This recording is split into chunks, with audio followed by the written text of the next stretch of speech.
नमस्कार। मुद्दा तो है मैं आपका स्वागत है। मैं हूं आपके साथ ब्रजेश चौक से। आज मुद्दा है संविधान पर संग्राम। इन दोनों राहुल गांधी के साथ पूरी कांग्रेस संविधान बचाने की दुहाई दे रही है। भिंड में प्रचार करने आए राहुल ने फिर संविधान के सहारे बीजेपी को आड़े हाथ लिया। लेकिन क्या संविधान बदलना इतना आसान है जितना राहुल गांधी या कांग्रेस बता रही है? कहीं ऐसा तो नहीं कि कांग्रेस संविधान को चुनावी हथियार की तरह इस्तेमाल कर रही है ताकि बीजेपी को इसके जरिए घेरा जा सके? हालांकि पीएम मोदी ये साफ कर चुके हैं कि संविधान को कोई खत्म नहीं करवा सकता। ऐसे में संविधान पर सियासी संग्राम के क्या मायने हैं? क्या कांग्रेस जानबूझकर इसे मुद्दा बना रही है ताकि केंद्र की सत्ता में वो फिर वापसी कर सके? आखिर संविधान पर चल रहे इस घमासान के पीछे की रणनीति क्या है? आज इन तमाम पहलुओं को समझने की कोशिश करेंगे, लेकिन पहले देखिए रिपोर्ट।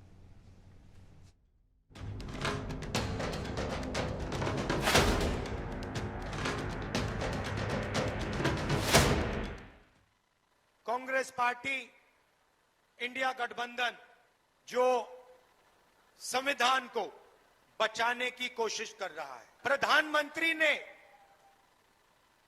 अमित शाह ने और उनके अलग अलग एमपीज ने मन बना लिया है कि अगर वो चुनाव जीतेंगे तो वो इस किताब को फाड़ के फेंक देंगे। और जहां तक संविधान का सवाल है,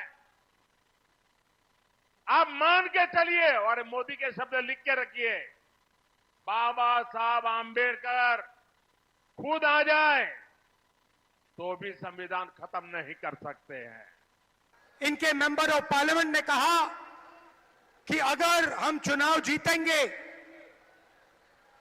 तो हम संविधान को बदल देंगे। मैं महाराष्ट्र को, बाकी देश को मैसेज देना चाहता हूं कि हमारे संविधान को कोई भी, दुनिया में कोई भी शक्ति नहीं बदल सकती है। जब राहुल गांधी खुद पीएम मोदी की बात से सहमत है तो क्यों बार बार संविधान बदलने की दुहाई दी जा रही है? कहीं राहुल गांधी संविधान को हथियार बनाकर लोकसभा चुनाव में बीजेपी के खिलाफ माहौल तो नहीं बना रहे, जबकि वो ये अच्छे से जानते हैं कि संविधान को पूरी तरह से बदलना या उसे खत्म नहीं किया जा सकता। दरअसल तीसरे चरण में मध्य प्रदेश में प्रचार करने आए राहुल गांधी भिंड में एक किताब को हाथ में लिए नजर आए और उन्होंने इसे संविधान की किताब बताकर बीजेपी पर आरोप लगाए कि संविधान को बदलकर लोगों से उनका हक बीजेपी छीनना चाह रही है। बीजेपी चाहती है कि ये किताब फेंक दी जाए और देश को 20-25 अरबपति चलाएं।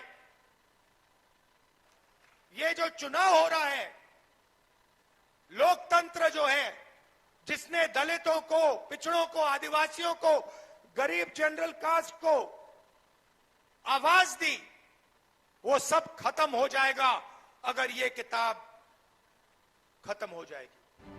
इधर संविधान पर राहुल गांधी के दोहरे स्टैंड पर बीजेपी चुटकी ले रही है। साथ ही बीजेपी नेताओं का कहना है कि कांग्रेस भ्रम फैलाकर लोगों को भटकाना चाह रही है। हालांकि बीजेपी के कई वरिष्ठ नेता ये पहले कह चुके हैं कि लोगों के बेहतर जीवन के लिए जो संशोधन जरूरी होंगे वो किए जाएंगे। देश में आपातकाल लगाकर लोकतंत्र की हत्या करने वाली कांग्रेस पार्टी, 90 से ज्यादा चुनी हुई सरकारों को बर्खास्त करने वाली कांग्रेस पार्टी के नेता अब लोकतंत्र और संविधान की दुहाई देते हैं तो ये उनके मुंह से शोभा नहीं देता। कांग्रेस पार्टी जिस तरह से जनता द्वारा नकारी जा रही है, खारिज की जा रही है, आज न कांग्रेस को मतदाता वोट देना चाहता है, न कांग्रेस को कोई उम्मीदवार चुनाव लड़ना चाहता है। राहुल गांधी स्वयं अमेठी से चुनाव लड़ने के लिए तैयार नहीं है। ऐसे में अपनी हार से घबराकर, बौखलाकर राहुल गांधी जैसे नेता ऊटपटांग बयान दे रहे हैं। जनता इनको समझ चुकी है। कुल मिलाकर लोकसभा चुनाव की लड़ाई संविधान पर आ गई है। कांग्रेस संविधान के सहारे ही 2024 की नैया पार लगाने की कोशिश कर रही है।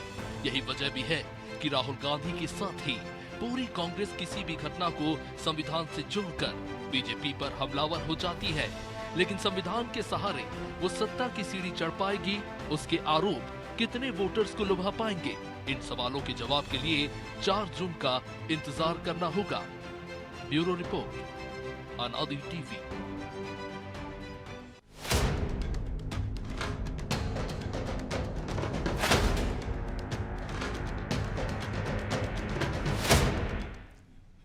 तो इस मुद्दे पर चर्चा के लिए हमारे साथ जुड़ गए हैं बीजेपी प्रवक्ता मिलन भार्गव, कांग्रेस प्रवक्ता आनंद जैन कासलीवाल और हमारे सहयोगी मनोज वर्मा। आप तीनों को बहुत बहुत स्वागत है। आनंद जी, शुरुआत आपसे ही करते हैं। राहुल गांधी खुद मान चुके हैं कि संविधान दुनिया की कोई भी ताकत नहीं बदल सकती है। प्रधानमंत्री नरेंद्र मोदी कह रहे हैं कि बाबा साहब खुद भी आ जाएं तो वो संविधान नहीं बदल सकते। फिर बार बार ये बात क्यों कि संविधान को बदलना चाहती है, ये किताब फेंक देना चाहती है बीजेपी, और ओबीसी या माफ कीजिएगा आदिवासी या फिर दलितों का हक छीनना चाहती? ये डर क्यों, ये भ्रम क्यों फैलाया जा रहा है? ये भ्रम नहीं है। भारतीय जनता पार्टी ने 10 सालों में जो कृत्य किया है उसका परिणाम है कि ये आज 2/3 मेजोरिटी इसलिए चाहते हैं कि इसमें जो संशोधन करना है या बदलना चाहते हैं, वो चाहे हिंदू राष्ट्र की बात हो, चाहे 3 तलाक की बात हो, चाहे संविधान संशोधन में बहुत सारी चीजें हैं, चाहे आपका civil code, civil uniform code जो लाना चाहते हैं, तो ऐसी कई चीजें हैं। तो ये भ्रम नहीं है। 5 से 10 सालों में भारतीय जनता पार्टी ने अपने कई भाषणों में, नरेंद्र मोदी जी ने, अमित शाह जी ने ये कहा है। तो कांग्रेस तो उनकी बातों को ही बात करके बता रही है कि इनकी मंशा ये है। और कांग्रेस ने जब राहुल गांधी जी ने जब वो मंशा बताई है, वो कहीं ना कहीं प्रतिफलित हुई है। तो इसलिए हम बोल रहे हैं कि कांग्रेस बोल रही है, राहुल गांधी जी बोल रहे हैं, कांग्रेस पार्टी बोल रही है कि इस तरह का जो भ्रम, अगर या तो आप भ्रम फैला रहे हैं, और अगर आप भ्रम नहीं फैला रहे तो आप 2/3 मेजोरिटी, जो आप 400 की बात कर रहे हैं, क्या आप 2/3 मेजोरिटी लाके इसमें सब में संविधान संशोधन करेंगे या बदलेंगे? क्योंकि सब चीजें आपके हाथ में रहेगी। तो ये संशोधन तो पहली बार ऐसा नहीं है ना आनंद जी कि बीजेपी कर रही हो। संशोधन तो जो जरूरी होते हैं, करना ही पड़ते हैं, वो करती आ रही है। कांग्रेस सरकार ने भी किया संशोधन। तो नहीं, करना और बदलना, हिंदू राष्ट्र की बात कर रहे हैं तो ये संविधान संशोधन हो गया। मतलब आप उसकी मूल भावनाओं को ही बदल रहे हैं, प्रजातांत्रिक ढांचे को ही बदलना चाहते हैं, वन चुनाव वन नेशन करना चाहते हैं।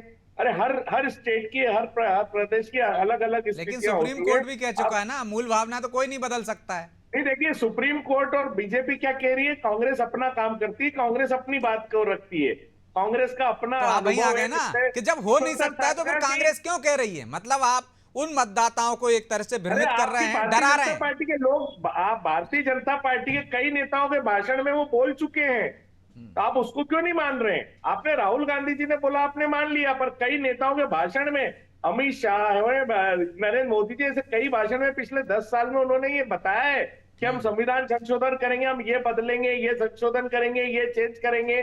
तो ये हमने थोड़ी बोला है, बीजेपी बोल रही है, हम तो उस बात को दोहरा रहे हैं। और जो लेकिन राहुल गांधी जैसे कह रहे हैं कि ये किताब, संविधान की किताब फेंक देंगे, अपना संविधान लागू करेंगे, ऐसा तो किसी बीजेपी नेता ने नहीं कहा ना। बिल्कुल मंशा यही है बीजेपी की, इस पूरे देश को बदल दो, जवाब ले लेते हैं। पूरे देश के संवैधानिक ढांचे को बदल दो, प्रजातंत्र की हत्या कर दो, और लोकतंत्र की हत्या, जवाब ले लीजिए। ये पिछले 10 सालों में कर ही रहे हैं। ठीक है, 10 सालों में आप बदलाव करते आ रहे हैं। आपके नेता बोलते हैं कि संविधान बदल देंगे, 400 के पार आपको चाहिए आंकड़ा संविधान में बदलाव के लिए। तो आपकी जो कार्यप्रणाली है, जो आपके वक्तव्य हैं, उसी से तो लग रहा है कि आप बदलना चाहते हैं। वो कह रहे हैं हम नहीं कह रहे हैं, आपके ही नेता कह रहे हैं, आपकी मंशा बता रही है। भाई देखिए, इस डिबेट में एक बात तो तय है, आनंद जी ने जो बयान दिया है उसमें कहा है कि सुप्रीम कोर्ट क्या कह रहा है हमें नहीं, कांग्रेस क्या कह रही है वो मतलब सुप्रीम कोर्ट से भी बड़ी कांग्रेस पार्टी है। और ये कहीं ना कहीं बताता है कि माननीय सर्वोच्च न्यायालय का ये अपमान खुले तौर पर कांग्रेस पार्टी कर रही है। देखिए, देश के संविधान की बात हो, देश की संवैधानिक संस्थाओं की बात हो, तो आपके नेताओं से बोला उसका क्या सरकार के प्रहार कांग्रेस पार्टी और कांग्रेस पार्टी के ये विक्षिप्त नेता करते हैं, तो ये तय है कि कांग्रेस पार्टी की स्थिति बहुत विकलांग से ऊपर हो गई है। कांग्रेस पार्टी के नेता लगातार भागी इसलिए रहे, कांग्रेस पार्टी का नेतृत्व है, नियत है, न कोई विजन है किसी प्रकार का कि आगे राजनीतिक दल के रूप में करना क्या है, डिलीवर क्या करना है या धरातल पर क्या करना है, कांग्रेस पार्टी किसी भी नेता को नहीं मालूम। और खास तौर पर मध्य प्रदेश में जीतू पटवारी जी की जो कांग्रेस है, उसको तो कुछ ही नहीं मालूम, क्योंकि पार्टी जाए तेल लेने की भावना रखने वाली टीम भी यही काम कर रही, तेल लेने जाए, कांग्रेस का कार्यकर्ता भी यही काम कर रहा, तेल लेने जाए। तो जिस प्रकार से छटपटाहट है, राहुल जी बार बार झूठ तो फैला रहे हैं, लेकिन वो झूठ के दम पर वो चुनाव नहीं लड़ सकते। लेकिन वो तो कह रहे हैं ना, आपके दो सांसदों ने कहा कि हमें 400 के पार दे दीजिए, हम संविधान बदल देंगे। आपके नेता ही तो कह रहे हैं। देखिए, जिन्होंने ये बात कही, क्या पार्टी ने कही? ब्रजेश भाई, आप भी जानते हैं भारतीय जनता पार्टी का संगठन सिस्टम कैसा है, संगठन ढांचा क्या है। जो कहते हैं वो एक दम से कहते हैं, एक सम से कहते हैं, पूरी दमखम के साथ, एक सुर के साथ हमारा नेतृत्व होता है। हम वो पार्टी नहीं है जो बदल बदल के बात करे।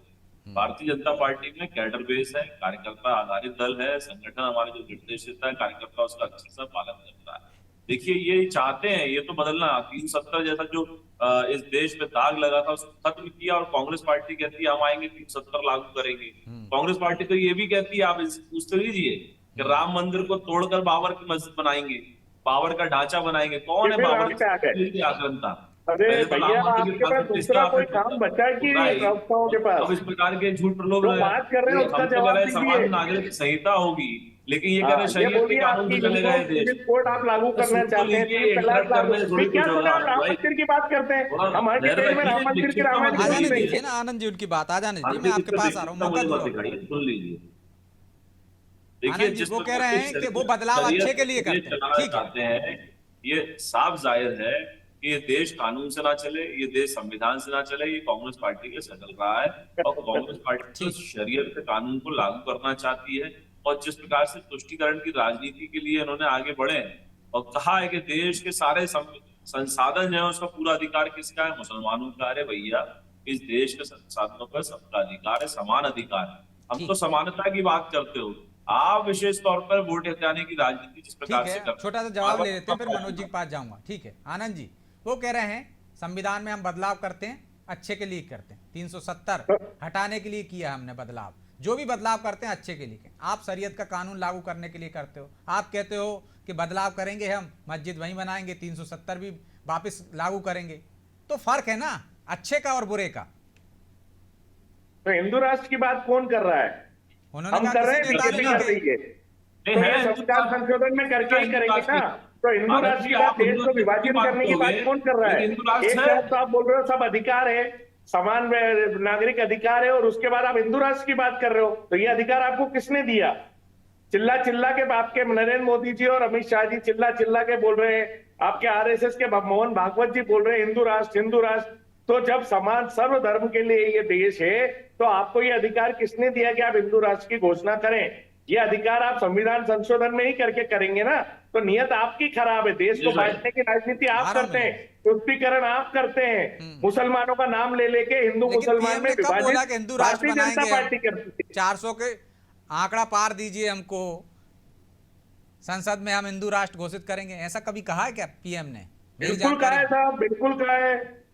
मिलन हर नेता इनका हिंदू एजेंडे पे ही बात कर रहा है, तो फिर मुसलमानों के और बाकी समाज के बाकी धर्म के लोग कहाँ जाएंगे? ठीक, यह मूलभूत संरचना है इस भारत देश की कि सर्वधर्म सर्व संप्रदाय की उसकी मूलभूत आराधना संरचना है।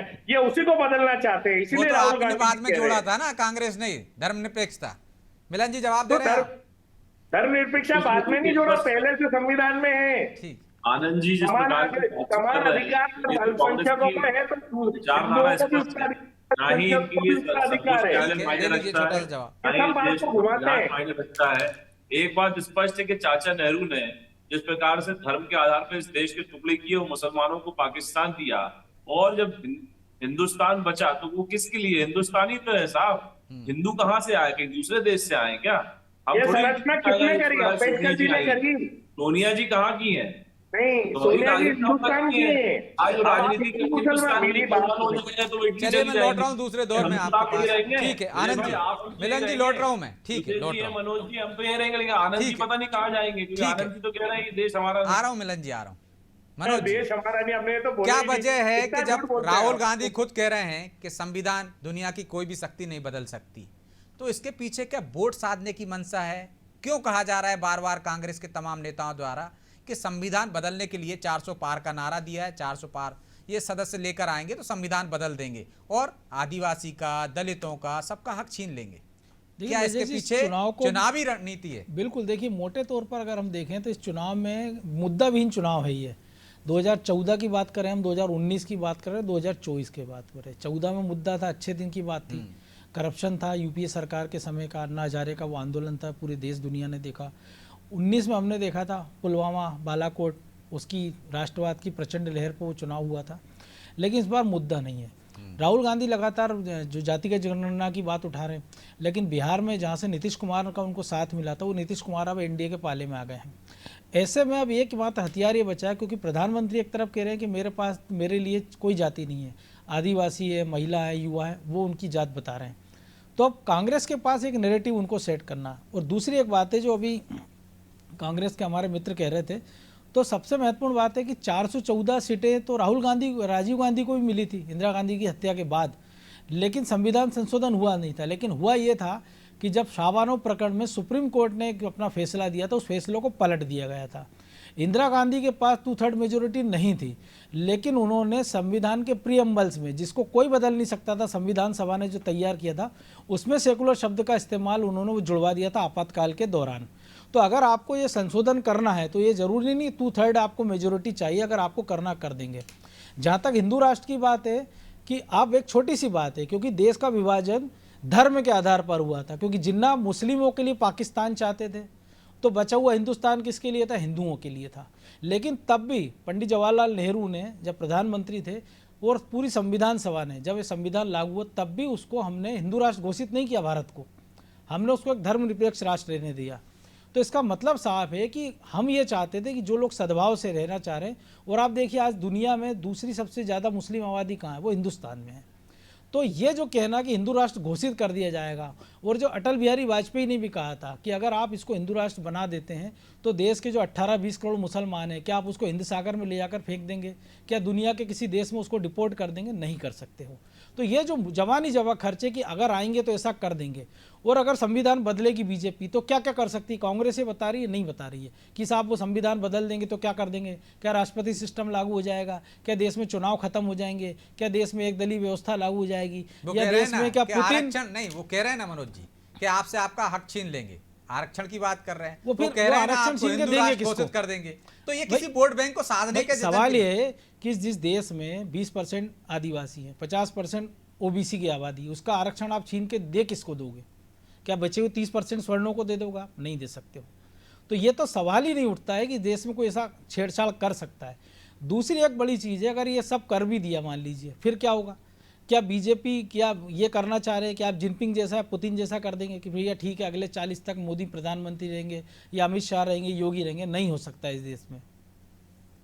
तो आनंद जी, हो नहीं सकता, लेकिन सिर्फ एक वोट बैंक को साधने के लिए, ताकि उसमें भ्रम फैल जाए और वो सरकार के खिलाफ मतदान कर दे। इसलिए रणनीति के तहत ये नैरेटिव सेट करने की रणनीति है आपकी।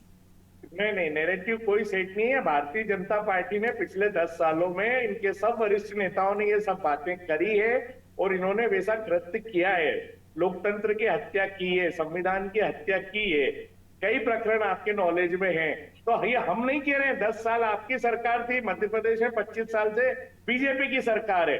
तो आप हमको ये नहीं समझ में आ रहा है कि हमसे आप प्रश्न क्यों करें? सरकार आपकी है, भाषण आपके हैं, हम तो उसकी प्रतिक्रिया दे रहे हैं कि भारतीय जनता पार्टी की मंशा हम लोगों के बीच ले जा रहे हैं कि अगर आपने ये किया, आप ये 400 पार की जो बात कर रहे हैं, तो इसमें ये हो सकता है ना? कहाँ गलत का? हम सिर्फ आशंका के बल पर आप, वही तो आशंका है ना आपको, हो सकता है, हो तो बहुत कुछ सकता है। हो सकता है ना, होगा ही। जिस हिसाब से खुलेआम बोल रहे हैं कि हिंदू राष्ट्र की घोषणा करेंगे, जब हमारे संविधान की मूल भाषा में सभी लोग, सभी धर्म के लोग, जैसा कि अभी मनोज जी ने कहा कि इस देश की मूल भावनाओं में कि सब लोग सर्वधर्म और सब संप्रदाय के लोग रहें, तो ये तो उस ढांचे को ही बदलना चाहते हैं, देश की विभाजन की बात करना चाहते हैं। नरेंद्र मोदी जी ने भी बात की कि कांग्रेस के मैनिफेस्टो में लिखा है, कितना बड़ा झूठ बोला।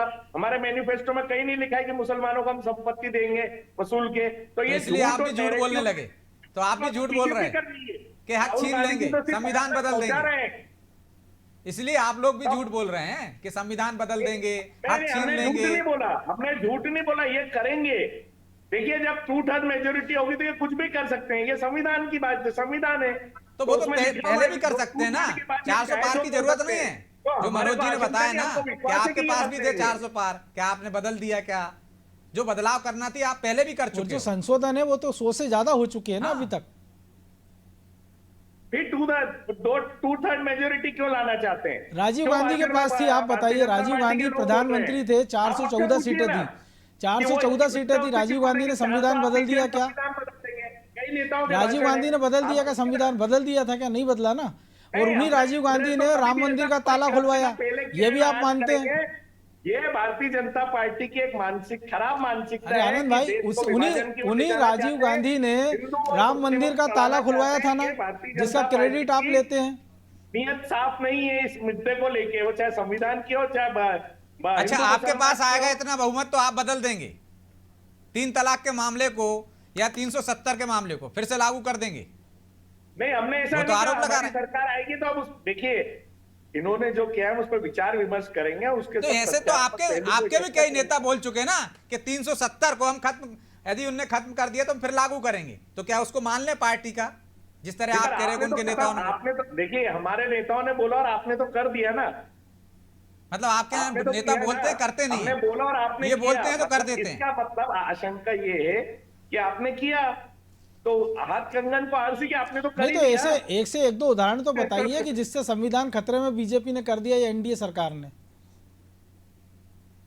संविधान खतरे में ही है। चुनाव आयोग की नियुक्ति आप लोग कर रहे हैं, हाईकोर्ट के डिसीजन जो भी जज आप नियुक्त कर रहे हैं, हाईकोर्ट के डिसीजन आप पलट वो देते तो हैं। कॉलेजियन सिस्टम कर रहा है ना, आप अभी वो तो आप ही कर के रहे समय हैं। बना हुआ है क्या आनंद नहीं भाई। कर रही बीजेपी, आप बताइए ना। कॉलेजियन चुनाव सिस्टम आयोग आप ही के समय बना है। सिस्टम भी आपके समय का ही बना हुआ है। आप देखिए कि आप हर जगह तो आप तोड़फोड़ करके राजनीति कर रहे हैं, तो आप तो किस हद तक जा रहे हैं? जबकि आपकी मेजोरिटी की सरकार है, फिर भी आप इस हद तक सत्ता पाने के लिए आपने अरे क्या आप नहीं अभी किया? सुप्रीम कोर्ट ने ये देश इलेक्ट्रल को बॉन्ड में बचाने जो की डिसीजन कसम दिया, 10 साल में आप लोगों जिसको ने आप वो पूरे आप सड़ा रहे हो पीट रहे हो, बीजेपी से। जिसको आप पूरे चुनावी मुद्दा बना रहे हो इलेक्ट्रिक बॉन्ड का, वो भी तो सुप्रीम कोर्ट ने दिया। तो उनकी मंशा पे क्यों शक कर रहे हैं? जब सुप्रीम कोर्ट बैठा है वॉच डॉग की तरह। सुप्रीम कोर्ट की मंशा पे नहीं है ये। जिन लोगों से चंदा लिया है और जो डिफॉल्टर है, तो उनकी जांच क्यों नहीं करा रहे हैं ईडी और इनकम टैक्स से कि इतना पैसा जब बैलेंस शीट माइनस में है और 100 तो करोड़ का नंबर 1 चंदा में दे दिया रहे ना, हैं, सबको तो ये पता तो पैसा चल आया गया, पहले तो कहां पता भी नहीं चलता था। से? पैसा आया कहां से? ये तो भाई आप पूछिए ही ना। के अरे समय सत्ता में सीताराम कौन है केसरी जी अभी तो? कहते थे खाता ना आप भाई अपने केसरी प्रश्न का करते वही हैं। सही। सत्ता में कौन है अभी? बीजेपी है, तो ये जवाब कौन देगी? ठीक बीजेपी है, देगी, कांग्रेस चलिए थोड़ी जवाब देगी। उन्हीं से ले लेते हैं। आपकी मंशा जिस तरह की है, इसलिए आशंका है उनको। हालांकि पक्के दावे के साथ आनंद जी नहीं कह रहे आशंका है कि आप जिस तरह से करते आए हैं ना, तो बदलाव करेंगे, आप एजेंडा लागू करेंगे अपना। ब्रजेश भाई, हमारे बुजुर्गों ने कहा है कि बोलिए तोल मोल कर, तो ना तोल है ना मोल है कांग्रेस पार्टी का। लेकिन कांग्रेस पार्टी का जो शीर्ष नेतृत्व है वो या तो जेल पर है या बेल पर चल रहा है। तो माँ बेटे से चलने वाली पार्टी जो बेल पर चल रही है, जेल जल्द जाएंगे। और रही बात ईडी सीबीआई को लेकर कह रहे हैं कि जांच करा लीजिए, लेकिन इलेक्ट्रॉनिक बॉन्ड को लेकर बहुत स्पष्टता है, बहुत पारदर्शी तरीके से आज राजनीतिक दल चंदा ले रहे हैं, जिसमें उसमें भी भ्रम फैलाने का कांग्रेस पार्टी काम कर रही है। भूल गई कि जांच होगी, जब भी होगी तो कांग्रेस पार्टी के लोग ही उसमें फंसते हम नजर तैयार आए। हैं उसके लिए। का पैसा लिया और ईडी सीबीआई की बार बार जब बात करते हैं, तो ईडी सीबीआई तो भैया जांच कर रहा है भ्रष्टाचारियों की, तो आप क्यों घबरा रहे हैं? भ्रष्टाचारियों को आपने सरकार में क्यों लिया? और ये संविधान से चल रही है, तो संवैधानिक संस्थाओं पे आप सवाल खड़े करते हैं। सर्वोच्च न्यायालय को आप मानते नहीं कुछ भी, आप बार बार डिबेट में अपमान कर रहे हैं, क्योंकि सर्वोच्च न्यायालय भी देखा है किस प्रकार से कांग्रेस पार्टी अपमान कर रही है। तो ये कांग्रेस पार्टी तो माँ बेटे के जो खुद का एक संविधान है, देश तो आप चला रहे हैं, आप कांग्रेस को क्यों ब्लेम कर रहे हैं? करना चाहती है, 3 तलाक जैसी कुप्रथा फिर से लागू करना चाहती है, धारा 370 को खत्म करना चाहती है। ये जिस प्रकार की राजनीति करते हैं, उसी राजनीति को आगे बढ़ाना चाहते हैं। लेकिन हम इससे इतर जाकर जो विकास आधारित राजनीति प्रधानमंत्री नरेंद्र मोदी जी के नेतृत्व में, हम देश विश्व की सबसे बड़ी अर्थव्यवस्था बनाकर रहेंगे, तीसरी अर्थव्यवस्था बनाकर रखेंगे, 5वीं अर्थव्यवस्था बन गया है। और लेकिन वो तो कह रहे हैं कि भ्रम तो आप भी फैलाते हैं। उनके घोषणा पत्र में वो चीजें नहीं है जो आप बोल रहे हैं, जैसे किसी का हक छीन कर आप मुसलमानों को दे दोगे। तो आप भी कोई नैरेटिव सेट करने की कोशिश ही कर रहे हैं ना, जैसे वो कर रहे हैं। विजय जी, नैरेटिव से एक है विकास, सबका विकास, और जाति कौन सी सबसे महत्वपूर्ण? गरीब। उस गरीब को अधिकार मिलना चाहिए, उस किसान को अधिकार मिलना चाहिए, महिला को अधिकार मिलना चाहिए, युवाओं को अधिकार। ये जातीय हिंसा में फैलाकर इस देश में अराजकता और दंगे फसाद बम ब्लास्ट कराना चाहते हैं। भले ही इनके बम डिफ्यूज हो जाए, जितने भी कांग्रेस पार्टी बम लॉन्च कर रही है वो डिफ्यूज करना, लेकिन वो बम तो आप उड़ा के ले जा रहे हो, अपने पाले में ले आ रहे हो। तो ये कहाँ लग रहा है? सारे बम तो आप अपने पास ले आ रहे हो, डिफ्यूज करके ला रहे हैं साहब। मनोज जी एक छोटा सा कमेंट, क्या सिर्फ नैरेटिव सेट करने की रणनीति है ताकि वोट अपने पाले में आ जाए दोनों ही दलों की? देखिए निश्चित तौर पर, क्योंकि जो आरोप प्रत्यारोप का दौर है, जैसे मैंने कहा कि मुद्दा विहीन चुनाव है, जब मुद्दा विहीन चुनाव होता है और 7 चरणों में चुनाव होना, तो हम देखिए कि पहले चरण में मुद्दा कुछ और था, दूसरे में कुछ और था, और तीसरे के लिए एजेंडा सेट किया जा रहा। तो मुझे लगता है कि अगर ये संविधान वाला मामला अगर तीसरे राउंड तक नहीं चला, तो मुझे लगता है चौथे राउंड तक फिर दोनों दल नए नैरेटिव, नए मुद्दों के साथ जनता के बीच जाएंगे। बहरहाल अब समय इजाजत नहीं देता, इसलिए चर्चा को यहीं विराम देंगे। आप दोनों का बहुत बहुत धन्यवाद। तो एक नैरेटिव सेट करने की कोशिश की जा रही है, 400 के पार का नारा दिया है और कुछ बयान आए हैं इससे, जिससे कांग्रेस को लगता है कि वो एक नैरेटिव सेट कर देगी और जो मतदाता हैं उसके भ्रम में आकर उसको वोट दे देंगे। बीजेपी भी नैरेटिव सेट करने की कोशिश कर रही है, क्योंकि मुद्दा विहीन चुनाव है और मुद्दे गढ़े जा रहे हैं, तो हर एक चरण में एक नया नैरेटिव सेट करने की कोशिश हो रही है। तो इस कोशिश को किस नज़रिए से देख रहे हैं मतदाता और इसका क्या परिणाम होगा, ये तो आने वाले परिणाम बताएंगे। बहरहाल मुद्दा तो है। मैं इतना ही, मुझे दीजिए इजाजत और आप देखते रहिए अनादि टीवी। नमस्कार।